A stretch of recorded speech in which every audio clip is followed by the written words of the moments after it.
하는 지역입니다. 저희가 서울도 갔었고 강화도 갔었고 인천도 갔었고 하는데 이번에는 이제 철원으로 가게 됩니다. 여러분 이 지금 철원의 지도인데요. 현재 이제 그 군사 분계선이 현재 이렇게 지도가 되어 있죠. 그러나 그 광복 후에는 선이 어땠죠? 우리나라가 광복한 뒤에는 이 선이 아니라 38선이었었죠. 맞죠? 그럼 여러분 보시면 지금 군사분계선에서 철원이 남한입니까? 북한입니까? 네, 이거 헷갈리시면 큰일 난다. 네, 지금 현재요. 현재 철원이 남한이죠. 근데 네, 광복한 일제강점기가 끝나고 광복 뒤에는 지금 보시면 38선 위에 뭐가 있죠? 철원이 있습니다. 그러니까 이 철원이라는 지역이 광복 뒤에 우리나라의 그 남한과 북한과의 그 이념 사이 속에서 그 교회가 믿음을 어떻게 지켜나가는지를 같이 한번 볼 겁니다. 그러니까 오늘 아까 전에 제가 찬양을 주의 자녀로 산다는 것은 불 가운데로 걸어가는 것, 그 속에서 신실하게 날 지키시는 그 손길을 경험하는 것. 이 철원에 세워진 그 교회, 철원제일교회 오늘 우리 장흥교회 같이 볼 텐데요. 불 가운데로 걸어가는 그 속에서 신실하게 하나님 어떻게 경험했고, 그리고 용납을 어떻게 했는지 그 시간을 한번 같이 한번 보겠습니다. 그래서 이 지도를 잘 기억해야 되는 게 광복 뒤에는 철원이 북한 쪽에 속해 있었고 6.25 전쟁 이후에는 이제 남한으로 내려온 상황이었다라는 걸 이거 잘 기억하시고 이 속에서 교회가 북한이었다가 남한이었다가 그 사이에 이제 이 교회가 있는 겁니다. 그러니까 이따가도 이제 설명하겠지만요. 이 철원이 북한에 속했을 때는 이제 북한에서 이제 이 교회를 어떻게 할까요? 막 핍박하고 교회 다니는 사람들 때리고 같은 이웃끼리 철원에 이 교회 다니는 사람들 이제 알잖아요. 이제 일제 강점기 때 그 교회 다녔던 사람들 알잖아요. 그러니까 이제 이 이민 사상을 가지고 막 이제 때리고 폭력하고 고문하고 이랬던 사람이 이랬던 상황 속에서 다시 이제 이제 그 철원이 이제 또 이제 남한에서 이제 그 자리를 차지하게 됐습니다. 그럼 어떨까요? 예전에 맞았어요. 어떻게 될까요? 맞았어요. 예. 그걸 어떻게 이제 이 믿음을 지켜갈까? 예. 안 때리면 괜찮은데 맞았어요. 오늘 세계교회에서 한 대 맞았어요. 예. 이거 어떻게 우리가 믿음을 지켜나갈지 같이 한번 나눠보겠습니다. 우리가 생각 지금은 이제 철원의 인구가 계속해서 줄고 있는 상황이긴 하지만 그 남한과 북한이 나눠져 있지 않은 그런 상황이었을 때는 철원은 매우 중요한 지역이었습니다. 여기 보시면 이제 경원선이라고 하는데 지금 이제 그 일산은 이제 경의선이 흐르고 있잖아요. 근데 서울에서부터 철원 지나서 원산까지 가는 그 기차가 경원선이었었고 그리고 이제 원산을 지나서 어디까지도 갈 수 있냐면 블라디보스토크까지 갑니다. 그러니까 이 경원선 서울부터 원산까지 가는 그 중간의 지대가 어디냐면 철원인 거죠. 그러니까 그 남한과 북한이 이제 같이 연결돼 있었던 이 시대에는 철원은 이제 매우 중요했었던 그리고 지역이었고 그리고 일제강점기 때만 하더라도 인구가 꽤 많았습니다. 그러니까 지금 고양시처럼 인구가 많았다라고 생각을 하시면 됩니다. 저희가 이제 처음에 가볼 곳이 어디냐면 어디일까요? 네, 교회가 아닙니다. 노동장사를 먼저 가볼 겁니다. 왜 노동장사를 먼저 가볼 거냐면 이 철원제일교회와 장흥교회가 어느 시대 속에 있었던 교회이고 그리고 그 교회들은 그 시대 속에서 어떤 사역을 감당했는지를 같이 한번 나눠볼 겁니다. 여기 노동당사에서 지금 춤을 추고 계신 분들 누굴까요? 맞습니다. 네, 서태지와 아이들입니다. 누가 말씀해 주셨죠? 네, 어려워요. 역시. 네, 서태지 시대. 네. 하여가가 아니라 여기서 찍은 노래는요 하여가는 아닙니다. 네, 발해를 위하여라는 곡인데요. 우리나라에 이제 그런 통일, 다시 우리나라의 이제 그런 발해 시대 때처럼의 그런 회복을 꿈꾸면서 이제 서태지가 이제 여기서 이제 뮤직비디오를 찍었습니다. 듣고 싶지만 시간 관계상 이제 넘어가도록 하겠습니다. 여기 보면 노동당사 앞에 이제 계단이 있는데 이렇게 계단이 지금 어떻죠? 왜 부서졌을까요? 맞습니다. 탱크가 우리 생일길 성도님들은 역시 탁하면 탁탁탁. 예. 예. 이제 6.25 전쟁 때 이제 이곳을 다시 누가 점령하게 되냐면 유엔이 이제 점령하게 되었습니다. 그때 이제 유엔이 점령할 때 여기까지 이제 탱크로 가지고 이제 올라간 거죠. 예, 그래서 이제 미군 탱크에 이제 그 자국이 이 자국이 있습니다. 그래서 여러분 그 노동당사에 가서 이제 예전에는 그 안을 들어갔었는데 지금은 이제 들어가지는 못하게 되어 있더라고요. 그래도 이 노동당사의 건물 양식이 어느 나라 양식을 좀 따오신 것 같으세요? 일본은 아닙니다. 네, 러시아의 양식을 이렇게 따왔습니다. 그래서 이제 그 공산주의의 그런 위대함, 그런 위협적인 그런 모습을 이제 이 노동당사의 의미를 이렇게 또 부여하기도 하고 또 이 안에 이 노동당사 안에서는 많은 고문과 그런 일들이 있었기 때문에 이 안에 이제 그 비밀 통로들이 있어서 그 안에 이제 그 의식을 이제 그 대답하지 않으면 여기 이제 그 당시에는 이제 잡혀가 철원에 사셨으면 이제 잡혀갔었던 거죠. 그리고 이제 그 철원제일교회에서 이따가 나오겠지만 이 지역을 다시 북한이 이제 차지하게 되었을 때 철원제일교회 옆에서 누가 오늘 교회 갔는지를 점검하는 사람이 있었다고 그래요. 그래서 예를 들면 정호가 여기 교회 갔다 왔다. 그럼 월요일에 이제 불려가는 거죠. 네, 어디 갔다 왔어?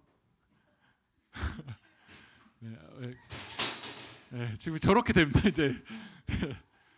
네, 교회 갔다 오면 이제 저렇게 이제 부서지고 난리 나는 일들이 그 당시에 이제 있었던 겁니다. 그래서 이제 그 교회 옆에서 그날 교회 갔다 왔다. 그러면 이제 그것에 대해서 이제 점검하고 그다음에 이제 자기 성찰하는 시간을 만들어서 나는 이제 교회 안 다니겠습니다. 난 하나님 믿지 않겠습니다. 하면은 이제 풀어주고 아닙니다. 저 교회 다닐 겁니다. 하면은 이제 계속 고문을 주고 핍박을 주고 학교 생활도 제대로 하지 못하게 만드는 일들이 이제 이런 철원제일교회와 노동당사가 가깝습니다. 아주 가까워요. 네.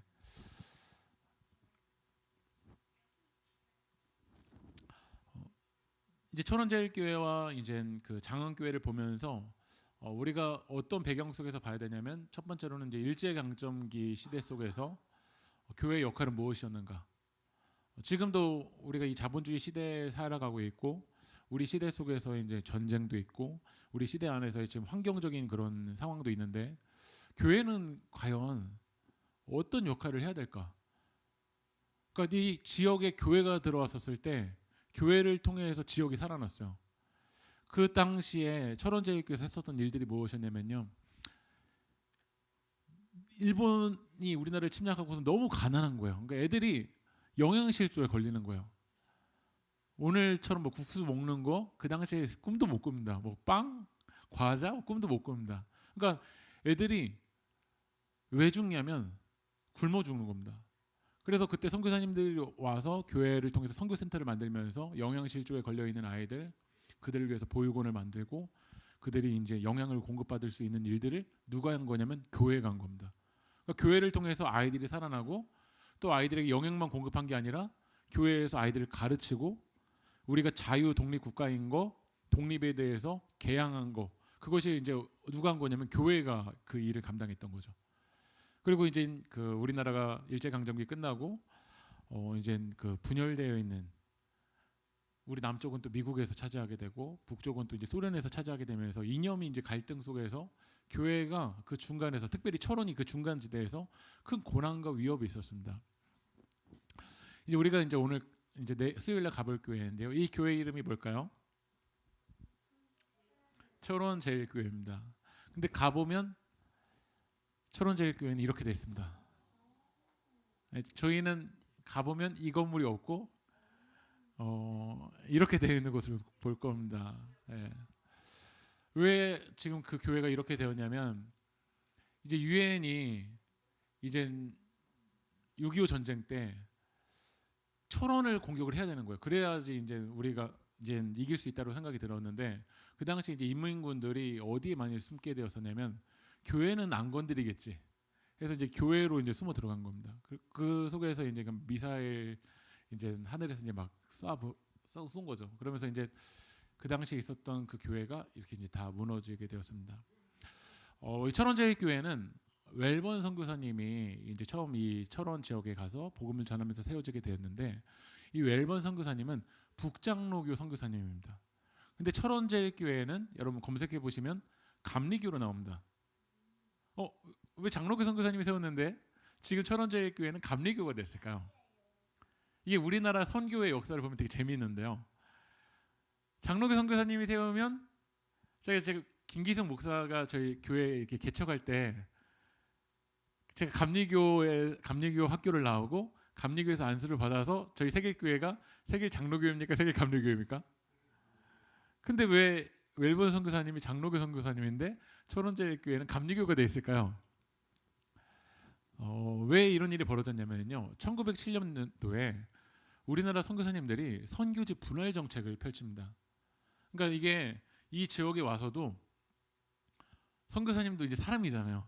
그러니까 장로교 선교사님은 뭘 하고 싶으실까요? 네, 장로교 만들어야 나중에 미국에 가서 선교 보고를 할 때 우리 이렇게 장로교회를 많이 세웠어요. 감리교 선교사님 어떨까요? 한국에 와서 장로교 선교사님은 100개 세웠는데 감리교 선교사님은 하나만 세우면 어떨까요?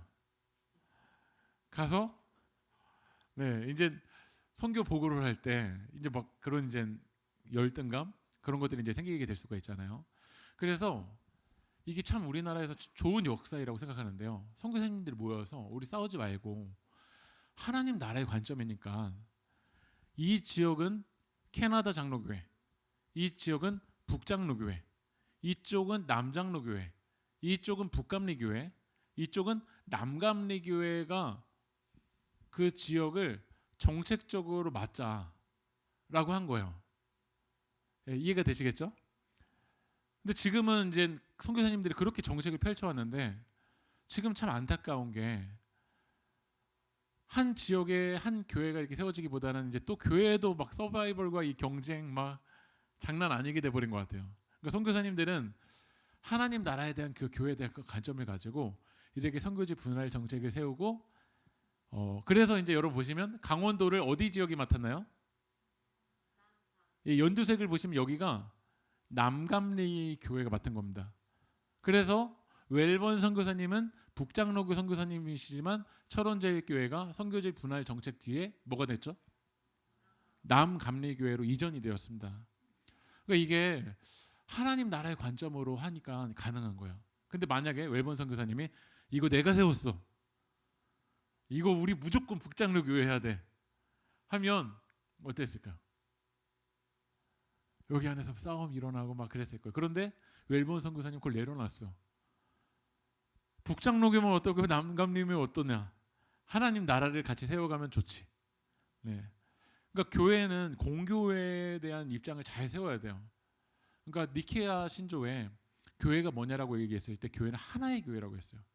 그러니까 하나님 바라보실 때 교회가 1000개일까 10,000개일까 하나일까요? 그러니까 하나님의 교회는 하나인 거야. 그러니까 옆 교회가 잘 되면 어때야 될까요? 그렇죠. 기뻐해야죠. 왜냐하면 하나님 나라의 관점으로. 근데 옆 교회가 잘 되면 배가 아파요. 큰일인 겁니다. 그래서 이 철원제일교회는 원래 북장로교회 소속이었다가 지금은 철원제일교회는 감리교회 소속인 걸 여러분 기억을 해주시면 되겠습니다. 그리고 이 철원제일교회 아까 전에 봤던 건물을 누가 지은 거냐면 보리스 선교사님이 지었는데요. 이 보리스 선교사님은 지금 이제 졸린 시간이니까 옆에 주무시는 분이 있으면 좀 손 좀 잡아주세요. 네, 옆에 주무시는 분이 있으면은 우리 초콜릿 좀 주시고 과자 좀 주셔서 네, 피곤한 시간이니까. 그래서 가는 것도 중요하지만 그 안에 어떤 의미인지를 알고 가는 게 중요한 것 같아요. 안 그러면 그냥 사진 찍고 온다니까요. 근데 가서 그 지역이 어떤 의미인지를 알고 그 다음에 그곳을 봐야 더 넓게 깊이 의미가 올 수 있을 것 같아요. 아까 전에 그 철원제일교회를 보리스 선교사님이 건축하시는데 이 보리스 선교사님은 신학교를 나오신 분은 아니시고 평신도 선교사님이십니다. 근데 이 보리스 선교사님이 일본의 이제 오사카 지역에서 그 예술학교 쪽에서 머무르시다가 한국에 와서 우리나라의 좋은 건물들을 많이 건축을 하세요. 근데 그 보리스 선교사님이 지었던 건물 중에 하나가 여기 이 건물이 어떤 건물일까요? 이화여대입니다. 이화여대 본관. 예, 그러니까 보리스 선교사님이 이화여대 우리나라에서 100개 정도의 건축을 하셨다고 얘기를 해요. 그리고 철원제일교회도 그 보리스 선교사님이 그 양식을 따서 이제 지었는데 그래서 이제 대한민국 근대 문화유산에도 다 건물이 무너져 있는데도 지금 보더라도 되게 의미가 있기 때문에 대한민국 근대 문화유산으로 이 철원제일교회가 속해 있습니다. 철원제일교회가 이제 일제 강점기 때 교회가 세워지면서 교회가 했던 일이 무엇이었냐면요, 학교를 세웠어요. 어떤 경우는 선교사님이 교회부터 세우지 않고 학교부터 세우고 병원부터 세웠어요. 이게 참 놀라운 일이죠. 그러니까 교회가 지역을 섬기고 지역의 필요를 채우고 또 지역을 살아나는 일들을 교회가 했어요. 그리고 복지시설을 만들었는데 아까 전에 말했지만 철원에 영양실 쪽 걸려있는 아이들이 많은 거예요. 그리고 여기 보면 보건위생인데 아이들이 죽는 이유가 보건이 잘 안 되고 위생이 제대로 되어 있지 않아서 그 바이러스에 옮아서 죽는 아이들이 많은 거예요. 그래서 선교사님들이 이제 특별히 이제 그 선교사님들 중에서 이제 의사분들이 많이 오셨잖아요. 그래서 이제 어떻게 보건 위생을 지킬지에 대해서 알려주시고 특별히 여성들 그 당시에 이제 여성들은 학교에 못 갔습니다. 근데 교회가 했던 일이 뭐냐면 여성들을 가르쳤어요. 젊은이들을 가르쳤어요. 학교를 세웠어요. 그 학교가 철원제일교회가 세웠던 첫 번째 학교가 뭐였냐면 배영학교입니다. 근데 일본이 폐쇄를 시킨 겁니다. 그래서 다시 학교를 이름을 바꿨어요. 그 학교가 뭐였냐면 정의학교입니다. 근데 일본이 또 어떻게 했냐면 폐쇄를 시킨 거예요. 그러니까 이거를 발각되지 않으려고 그때 야간의 학교를 생겨온 겁니다. 영동 야간 학교인데 학교가 했던 것은 젊은이들을 깨우고 젊은이들을 가르치고 민족의식을 고취시키고 그들을 이제 넓은 세상, 넓은 꿈, 하나님 나라의 꿈을 보게 했던 게 어떤 공동체가 했던 거냐면 교회가 했던 거야. 그러니까 철원에서 교회가 의식을 교회가 붙잡고 있었어요. 우리의 정체성이 이게 아니다. 근데 지금 교회가 힘을 잃어갈 때 보면 영적인 거, 그 의식을 붙잡고 있어야 되는데 그냥 세상 그런 문화와 그런 분위기에 그냥 막 취해서 가는 거, 이 교회의 힘을 잃어가는 거예요. 그리고 여성을 깨웠어요. 여성은 이제 인권이 없다 보니까. 그때 이제 일화 중에 하나가요. 박연서 목사님이신데요. 어때 목사님 어때 보이시나요? 네. 이 철원제일교회 박연서 목사님이신데요. 근데 이 박연서 목사님이 아이들, 여성들 이제 의식을 깨우면서 우리나라는 독립국가다. 그래서 이제 그 3.1 운동을 철원에서 가장 먼저 운동을 일으켰던 데가 이제 철원제일교회였던 거예요. 근데 이것을 어디 교회랑 같이 했냐면 철원 성결교회랑 같이 했어요. 이것도 그 당시에 참 교회 힘이었던 거예요. 감리교는 감리교끼리만 모이지 않고 나라를 위한 일에 같이 교회들이 하나가 되었어요.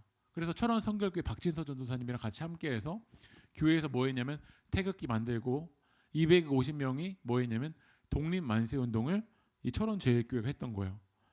그러면서 이제 처음에 250명이었던 사람들이 3월 10일이 되니까 500명이 되고 3월 18일이 되니까 막 700명, 800명 사람들이 막 몰려들었대요.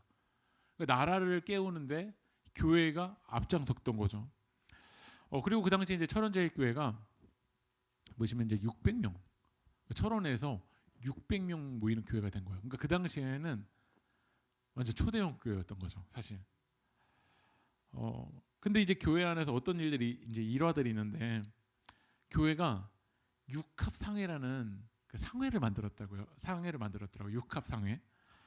근데 그 상회에 그 많은 역할을 감당했던 분이 누구였냐면 그 철원제일교회 장로님이신 김예수 장로님이세요. 그러니까 이름이 김예수니까 죄를 거의 짓기 힘드실 것 같아요. 어디 가서 난 김예수다. 예. 근데 김예수의 장로님의 사이가 있었는데 허집사, 예, 이름은 이제 허씨인데 이름이 이제 아직 기록이 정확히 남지 않더라고요. 근데 사람들이 보면 이 허집사님이 한량이었어요. 일도 제대로 안 하고 그랬던 거예요. 근데 이 육합 상황에서 돈이 모이면 허집사님이 사라져요. 이분이 그 돈을 가지고 상해 임시정부에 전달했던 거야. 그러니까 일부러, 예, 티를 내지 않으려고 한량처럼 생활하다가 이 돈이 모여지면 이 허집사님이 그걸 가지고, 그러니까 일본 순사들이 의심 안 했던 거야. 왜 얘는 한량이니까. 하지만 보이지 않는 곳에서 나라를 깨우는데 일을 감당했던 게 철원제일교회였습니다. 그때 이제 철원제일교회가 이제 교인이 한 600명 정도 됐었을 때, 여러분 이 건물이 지상 3층이고 그 당시 지하 1층이었어요. 그러니까 지하를 그 당시 뚫었던 그 건축이었던 것이 대단하지 않아요? 근데 그때 이제 교인이 600명이었을 때 담임 목사님이 누구셨냐면 강종근 목사님이셨습니다. 이 목사님이 35살 때 이 교회 부임하세요. 자녀가 몇 명이었냐면 1남 3녀였어요. 근데 나라를 사랑하는 마음이 너무 큰 거예요. 그래서 이 철원제일교회에서 이 강종근 목사님의 설교에 많은 본문이 출애굽기였어요. 하나님이 허락하셔서 하나님이 우리를 불쌍히 여기셔서 일본으로부터 해방시킬 것이다. 젊은이들에게 이 독립사상을 막 가르쳤어요. 근데 그 당시에 독립한다 이 말을 하면 어떻게 될까요? 그냥 잡혀가는 거예요. 그래서 이 강종근 목사님이 그 이야기를 설교 시간에 하니까요, 현장에서 체포를 당하신 거예요. 그리고 철원경찰서에 데려가서 이 강종근 목사님을 고문하고, 그리고 철원역에서 경성역, 어디로 가는 걸까요? 서울로 가서, 서울에서 어디로 갈까요? 그 당시에 이제 맞습니다. 서대문 연구소. 네, 서대문 연구소로 이제 가시는 겁니다. 근데 600명 교회 담임 목사님이니까 소동이 일어날까봐 이 강종근 목사님의 얼굴을 이제 가린 거예요. 근데 강종근 목사님이 이제 철원역에서 경성역까지 간다는 소식을 듣고 철원제일교회 성도님들이 100명이 철원역에 모인 거예요. 보니까 얼굴은 가렸지만 목사님인 거 알까 모를까? 알겠죠. 그래서 이 성도님들 100명이 눈물을 흘리면서 하얀수건을 훔치면서 그때 불렀던 찬송이 있어요. 그건 한번 제가 들려드릴게요. 네. 지금 목사님이 신사참배를 거부하시다가 이젠 잡혀가시는 거예요.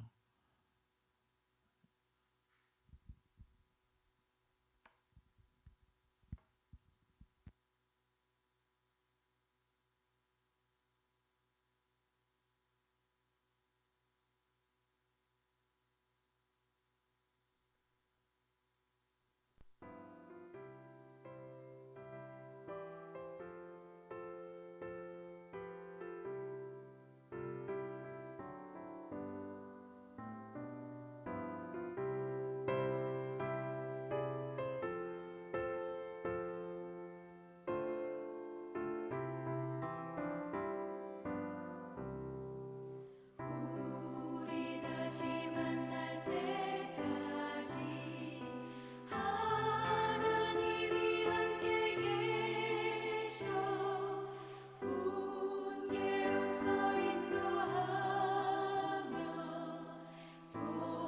도와주시기를 바라네. 다시 만날 때 예수 앞에 만날 때 다시 만날 때 그때까지 계신 바라네. 네, 다시 만날 때까지라는 이제 찬송을 부르고 이제 헤어졌어요. 육신으로는 다시 만났을까요? 못 만났을까요? 못 만났습니다. 이제 서대문 형무소에 가서 1년 6개월을 이제 고문을 당하시는데요. 이제 그 서대문 형무소에서 이제 고문을 하는 사람들이 이제 회유를 하는 거예요. 뭐라고 얘기하냐면 너 자녀 있잖아. 일남 삼녀의 자녀가 있잖아. 한 번만 신사참배해. 그러면 너희 자녀 만날 수 있게 해줄게. 또 뭐라고 하냐면 철원 가면 600명의 성도들이 너 기다리고 있잖아. 한 번만 신사참배해. 그러면 다시는 건들지 않을게라고 얘기했어요. 근데 그때마다 강종원 목사님 뭐라고 말씀하시냐면 나의 왕은 오직 하나님이세요. 내가 어떻게 하나님이 왕이신데 내가 어떻게 이 왕을 섬길 수 있겠습니까? 라고 이야기하는 거야. 이 1년 6개월을 고문을 당하다가 갑자기 이제 강정훈 목사님 사모님에게 전화가 온 거예요. 목사님 만나러 오라고. 이 사모님이 이제 드디어 풀려나는구나 해서 갔는데 어디로 갔냐면요. 세브란스 병원으로 간 거야. 가서 만나서 의사가 뭐라고 하냐면 이제 희망이 없다라는 거야. 그래서 이 사모님이 너무나도 고통스러워서 막 소리 지르고 막 울고불고 난리가 난 거예요. 왜냐면 지금 남편이 1년 6개월 고문 받고 이제 내 눈앞에서 딱 1년 6개월 만에 만났는데 이제 죽는 거잖아요. 근데 목사님이 사모님한테 뭐라고 말씀하시냐면 나를 죽음의 지경으로 고문하고 때린 일본 순사들을 용서해 주세요. 예수님의 십자가 상에서의 스데반 집사님의 순교 현장의 기도처럼 일본 순사들을 용서하고 더 나가서 일본을 위해서 좀 기도해 주세요라고 하는 거야. 그리고 사모님한테 부탁해요. 이 몸의 소망 무언가 찬송가 한 번만 불러달라고. 그리고 사모님이 찬송한 다음에 마지막으로 나는 마음이 기쁘다 라는 말을 남기고 1942년 6월 3일 38세의 나이에 돌아가세요. 그러니까 이 철원 제일교회가 그냥 있는 게 아니라 그 순교의 피, 마지막까지 끝까지 믿음을 지켰었던 그 피, 그러니까 이 강종원 목사님이 이 성도님들이랑 육신으로는 만나지 못했지만 어디서 만날까? 천국에서 다시 만나겠죠. 그러니까 우리는 그 소망, 그 믿음을 가지고 지금 교회로 살아가는 거야. 물론 지금 당장 만나고 싶은 마음이 얼마나 크겠어요. 이 성도님들 600명의 성도님들이 강종근 목사님 만날 수 있게 달라고 얼마나 기도했겠어요. 그러나 육신으로만 만나지 못했지만 오히려 이 강종근 목사님의 그 피를 통해서 교회는 어떻게 될까? 더 부흥되고 있다라는 거야. 그게 놀라운 역설의 하나님의 일하심이죠. 이 목사님이 강종 목사님이 서대문 형무소에 있었을 때 그 사진입니다. 나는 기뻐라는 말을 남기고 이제 순교하셨어요. 그 다음에 이제 일제강점기가 마치고 8월 15일에 이제 광복이 일어났지만 38선으로 딱 하면서 이제 이 철원제일교회가 어떻게 됐을까요? 다시 또 이북당이 돼버린 겁니다. 다시 또 이념의 갈등이 일어나게 된 거예요. 그래서 철원제일교회 옆에 뭐가 세워진 거냐면 노동당사가 세워진 겁니다. 그래서 교회 옆에 아까 전에 말씀드렸지만 밀고자의 집이 있었어요. 교회 옆에. 그래서 누가 교회 왔는지 그거를 보고 학교로 보내는 거야. 그러면 선생님이 이야기해요. 어제 교회 갔다 온 사람 나와. 그러니까 지금 말한 블랙리스트가 있었던 거죠. 그리고 선생님의 매질이 시작되는 거야. 매질이 시작돼요. 그러면 이 매가 언제 멈춰지냐면 내가 하나님 믿은 게 잘못입니다. 앞으로는 교회 나가지 않고 김일성 장군과 주체 사상을 따르겠습니다. 그래야 매질이 멈췄어요. 그 당시에 예배를 어떻게 지켰나 생각해 볼게요. 그 당시에 예배를 어떤 마음으로 드렸는지 한번 생각해 볼게요. 지금 우리의 예배는 사실 너무 편안하고 너무 안락하고 드리든지 말든지 이런 마음인 것 같아요. 그러나 철원제일교회 그 당시 젊은이들이 그 매를 맞으면서 끝까지 믿음을 이제 지켜나갔던 거죠. 그러다가 이제 6.25 전쟁이 일어나고 이 아까 전에 말씀드렸지만 이 예배당이 폭격도 맞게 되고 그 당시 여기 15,000명이 이제 금방 죽게 되었다고 얘기를 해요. 그리고 이제 몇 가지 말씀드릴 게 이제 여기 보면은 이 돌이 그 당시에 이제 여기 철원도 이제 화산지대여서 이 화강암, 현무암으로 이제 이 돌을 지었습니다. 그리고 여기 보시면 지금은 무너졌지만 여기 1층인데요. 그 당시 아이들이 교회 학교 아이들이 275명 있었대요. 그래서 1층은 그러니까 2층은 예배당이었는데 1층은 아이들 가르치는 분반실이었대요. 분반실이 10개 분반실. 그리고 친교실. 그랬다라고 이제 얘기를 합니다. 여기는 이제 같이 가서 우리가 한번 볼 겁니다. 이제 여기는 우리 같이 볼 교회가 어디냐면 장흥교회라는 교회입니다.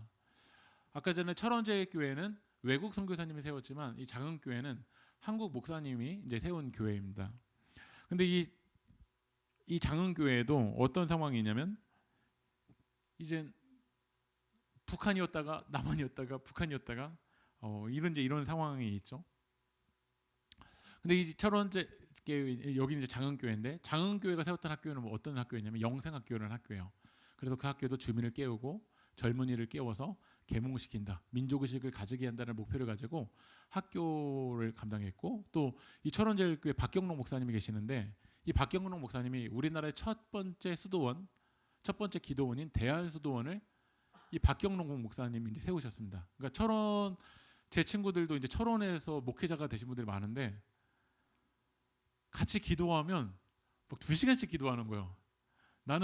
저는 신학교 갔었을 때 기도 막 1시간 한 줄 알고 눈 뜨면 5분밖에 안 됐는데 이 철원에서 온 애들은 막 1시간, 2시간씩 막 그 기도의 불을 그래서 얘네들은 추워가지고 정말 이 기도를 이겨내는 건가 이런 마음이었는데 이 장흥교회를 통해서 이 철원 지역에 기도 운동이 막 일어났어요. 그래서 이 대한수도원 여기도 첫 번째로 우리나라에서 세워진 이제 수도원이 대한수도원입니다. 근데 이 장흥교회에서 우리가 같이 볼 게 서기훈 목사님의 이제 그 기념탑을 좀 같이 한번 볼 건데요. 이 서기훈 목사님의 그 이야기도 참 너무 감동이 되고 우리가 지금 어떻게 이 믿음을 지켜나갈지에 대한 많은 고민을 하게 되는 그 이야기가 이제 이 서기훈 목사님의 이야기예요. 그래서 오늘 이 이야기만 하고 이제 같이 한번 마칠게요. 1945년 지나 6.25 전쟁이 끝난 다음에 1953년까지 이제 이 장흥교회 성도들이 많이 고난을 당하는데요. 왜냐하면 해방 이후에는 공산권 치하에 놓인 거예요. 그래서 그리스도인이라는 이유로 장흥교회 성도들이 어떻게 됐을까요? 박해를 당한 거예요. 가면 맞는 거야. 거기 이제 노동당사가 이제 근처에 있다 보니까요. 조금 힘든 게 아니라 서로 죽이는 것이었어요. 근데 여러분 이제 지역 보시면 이게 38선이었다가 다시 이게 경계선이 남아서 다시 이 지역을 남한이 점령하게 되잖아요. 그러면 이제 남한이 점령하게 되면서 맞았기 때문에 다시 어떻게 할까? 복수를 해야 되잖아요. 이제 때려야 되죠. 맞았으니까. 교회 다닌다는 이유로 맞았으니까. 근데 그때 아까 전에 이제 설명드렸던 이게 왔다 갔다 하면서 이제 이게 장흥교회가 그 중간에 있었던 거예요. 철원교회 성도들이 자기 가족들이 맞고 누구는 죽었거든요. 그래서 철원제일교회 성도들이 장흥교회 성도들이 어떻게 하려면 이 이념 때문에 내가 고통당하고 죽었기 때문에 이젠 복수를 하려고 했던 거야. 근데 서기훈 목사님 뭐라고 얘기했냐면 내가 우리 성도님들한테 당신들한테 성도의 삶을 내가 어떻게 가르쳤냐? 복수하고 미워하고 이게 성도냐? 그리스도인이냐? 라면서 성도들이 모이면 뭐 하냐면은요. 고통당했던 거 이제 우리 복수 어떻게 할까? 이것만 교회 와서 막 이야기하는 거야. 하나님 예배하지 않고 사랑에 대한 이야기하지 않고. 그래서 이 서기훈 목사님이 그럼 나 교회 떠나겠다. 내가 성도님들한테 가르친 그 진리는 난 이거 아니다. 나 떠나겠다라고 하니까 이제 목사님이 떠난다니까 성도님들 어떻게 했을까요? 목사님 떠나십시오. 저희는 복수해야 되겠습니까? 했을까요? 복수를 멈췄을까요? 네. 근데 이제 그 전쟁 속에서 다시 이제 그 유엔군이 이제 막 위로 올라가다가 다시 인민군이 개입을 하면서 어떻게 됐을까요? 다시 또 철원 땅이 또 내려갔잖아요. 그러면서 그때 나한테 복수하려고 했던 거 거기 남아있던 사람이 알았을까 몰랐을까? 알았겠죠. 그래서 이 장흥교회에서 대표를 한 명 죽이겠다는 거예요. 그래서 그 대표로 누가 나가냐면요. 서기훈 목사님이 내가 대신 죽겠다. 해서 이 장흥교회를 대표해서 우리는 끝까지 하나님의 사랑의 삶을 끝까지 지켜야 된다고 해서 이 서기호 목사님이 대신 북한으로 끌려가서 죽음을 맞이하게 되었어요. 서기호 목사님이 뭐라고 얘기했냐면요. 같이 한번 이거 읽어볼게요. 시작.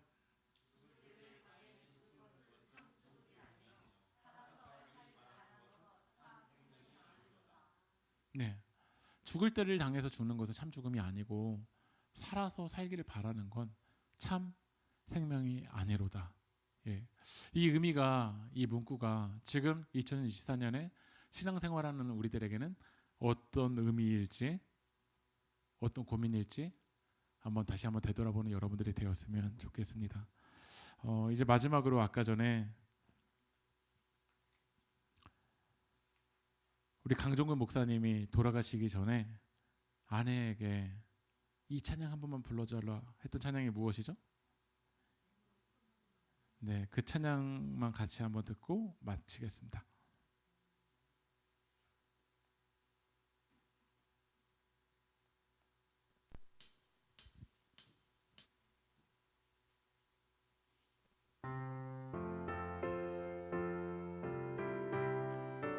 우리 같이 한번 찬양하고 마치겠습니다.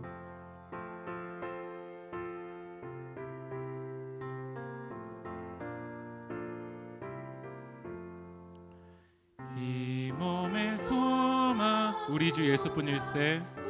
우리 주 예수뿐일세. 우리 주 예수 믿을 리 아주 없도다. 믿으리 아주 없도다. 주나 그 위에 내가 서리라. 그 위에 내가 서리라. 그 위에 내가 서리라.